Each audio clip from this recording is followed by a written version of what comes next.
តើអ្នកដឹងទេថា UN ធ្លាប់ប្រមានដកសមាជិកភាពពីប្រទេសថៃក្រោយចាញ់ក្តីប្រាសាទព្រះវិហារឆ្នាំ1962ចាញ់ហើយនៅតែមិនព្រមចាញ់ក្នុងចំនួនប្រាសាទព្រះវិហារនាឆ្នាំ1962ថៃបានចាញ់ក្តីកម្ពុជានៅតុលាការយុត្តិធម៌អន្តរជាតិ ICJ រួចទៅហើយប៉ុន្តែជាតិសាសន៍កម្ពុជាល្បិចមួយនេះនៅតែមិនព្រមទទួលស្គាល់ហើយគ្រាដំបូងនោះក៏មិនព្រមអនុវត្តតាមសាលក្រមរបស់តុលាការ ICJថែមទាំងប្រឆាំងនឹងការប្រមានរបស់ក្រុមប្រឹក្សាសន្តិសុខរបស់អង្គការសហប្រជាជាតិទៀតផងដែរដូច្នេះហើយទើបកើតមាននៅព្រឹត្តិការណ៍ដែលអង្គការសហប្រជាជាតិប្រមានដកទូនីតិសមាជិកភាពរបស់ប្រទេសថៃក្បាលរឹងមួយនេះនៅក្នុងប្រវត្តិសាស្ត្រកុំថាឡើយប្រទេសកម្ពុជាដែលកើតមុនប្រទេសសៀមរាប់រយឆ្នាំនោះសូម្បីតែប្រាសាទព្រះវិហារនិងប្រាសាទរាប់ពាន់កន្លែងផ្សេងទៀតក៏ត្រូវបានកសាងឡើងដោយបុព្វបុរសខ្មែរយើងមុនកំណើតប្រទេសចៅនោះទៅទៀត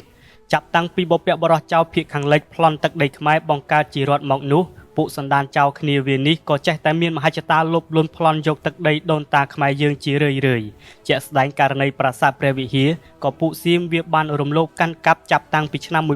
1940មកនិងបានដាក់បញ្ចូលប្រាសាទព្រះវិហាររបស់ខ្មែរយើងទៅក្នុងបញ្ជីបេតិកភណ្ឌជាតិថៃពួកវាទៀតផងកាលពីឆ្នាំ1940នោះបន្ទាប់មកនៅឆ្នាំ1941រដ្ឋាភិបាលរបស់ផ្លែកវិបោសង្គ្រាមឬផ្លែកពិបុលសង្គ្រាមបានដាក់ឆ្មាំការពារដើម្បីរារាំងមិនឲ្យភាគីកម្ពុជាជាម្ចាស់ប្រាសាទចូលទៅកាន់កាប់រក្សាប្រាសាទព្រះវិហារនេះទើបមកដល់ឆ្នាំ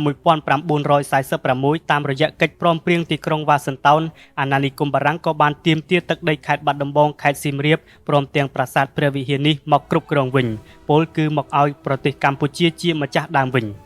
ក្រោយពេលកម្ពុជាទទួលបានឯករាជ្យពេញលេញពីប្រទេសបារាំងនាថ្ងៃទី9ខែវិច្ឆិកាឆ្នាំ1953សៀមគំនិតចៅក៏ប្រញាប់ចូលឈ្លានពានប្រាសាទព្រះវិហារនិងព្រំដែនកម្ពុជាសាជាថ្មីដោយវាគិតថាអត់ពីបារាំងទៅគ្មានអ្នកណាការពារកម្ពុជាដែលខ្វះកម្លាំងទ័ពនោះឡើយចាប់ពីចុងខែមីនាឆ្នាំ1954មកដោយមានកង្វល់ក្នុងការស្ថាបនាឡើងវិញនៅសណ្ដាប់ធ្នាប់ក្នុងតំបន់ព្រំដែនខាងជើងរដ្ឋាភិបាលកម្ពុជារបស់សម្ដេចព្រះនរោត្តមសីហនុបានប្រកាសថានឹងបញ្ជូនយុទ្ធជនកម្ពុជាទៅកាន់ប្រាសាទព្រះវិហារដើម្បីការពារប្រាសាទជំនួសក្រុមឆ្មាំកម្ពុជាដែលបានដកខ្លួនថយកាលពីពេលមុននោះប៉ុន្តែមុនពេលអនុវត្តគម្រោងការនេះប្រាសាទព្រះវិហារបែរជាត្រូវកាន់កាប់ដោយខុសច្បាប់ពីសំណាក់កងកម្លាំងប្រដាប់អាវុធថៃមុនបាត់ទៅហើយរដ្ឋាភិបាលកម្ពុជារបស់សម្ដេចព្រះនរោត្តមសីហនុបានសម្លឹងទៅដល់គោលការណ៍គតិយុត្តអន្តរជាតិវិញពលគឺសម្រេចចិត្តថានឹងដាក់ពាក្យបណ្ដឹងទៅតុលាការយុត្តិធម៌អន្តរជាតិ ICJ នៅថ្ងៃទី15ខែមិថុនាឆ្នាំ1962សវនកម្មចុងក្រោយនៅតុលាការយុត្តិធម៌អន្តរជាតិ ICJ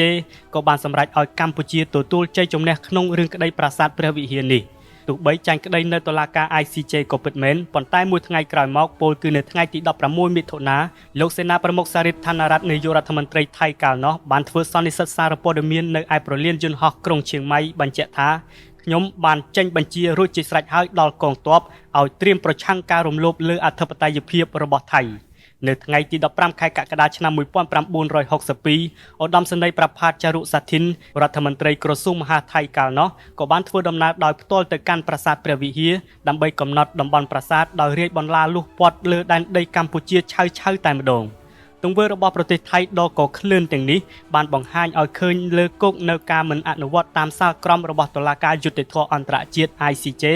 ឬប្រៀបដូចជាហែកចោលនៅផែនទីឧបសម្ព័ន្ធរបស់តុលាការ ICJ ស្ដីពីប្រាសាទព្រះវិហារអកប្បកិរិយារបស់ពួកថ្មើរថៃបែបនេះត្រូវបានសកលលោកស្ដីបន្ទោសយ៉ាងចាស់ដៃពិសេសគឺក្រុមប្រឹក្សាសន្តិសុខរបស់ UN នៅចំពោះមុខទង្វើអសិលធម៌អំនួតក្អេងក្អាងនេះក្រុមប្រឹក្សាសន្តិសុខអង្គការសហប្រជាជាតិបានប្រមានទៅកាន់រដ្ឋាភិបាលក្រុងបាងកកថានឹងបញ្ឈប់ទូនីតិជាសមាជិកភាពអង្គការសហប្រជាជាតិប្រសិនបើប្រទេសថៃមិនព្រមទទួលយកនៅសាលក្រមរបស់តុលាការអន្តរជាតិហើយបញ្ឈប់ការកាន់កាប់ប្រាសាទព្រះវិហារនិងទឹកដីកម្ពុជាមួយចំនួនដែលខ្លួនបានកាន់កាប់ដោយខុសច្បាប់កន្លងទៅនោះប្រិយមិត្តសូមស្ដាប់ឲ្យច្បាស់មិនមែនផ្អាកមិនមែនព្យួរនោះទេគឺប្រមានបញ្ឈប់តែម្ដងប្រិយមិត្តជាទីមេត្រីនៅលើឆាកអន្តរជាតិប្រទេសមួយដែលត្រូវគេប្រមានបែបនេះគឺពិតជាអាម៉ាស់ខ្លាំងណាស់ទូយ៉ាងដូចជាការប្រមានបញ្ឈប់សមាជិកភាពពី UN បែបនេះគឺពិតជាមិនងាយនឹងកើតឡើងឡើយតែបើដល់ថ្នាក់នេះហើយគឺថាថៃសឹងតែដើរឈ្ងោកមុខក្នុងចំណោមប្រទេសអន្តរជាតិនានាពិសេសគឺអាម៉ាស់ចំពោះកម្ពុជាយើងដែលពួកវាចាត់ជាគូចំនួននោះនៅវីដេអូក្រោយខ្ញុំលើកឡើងអំពី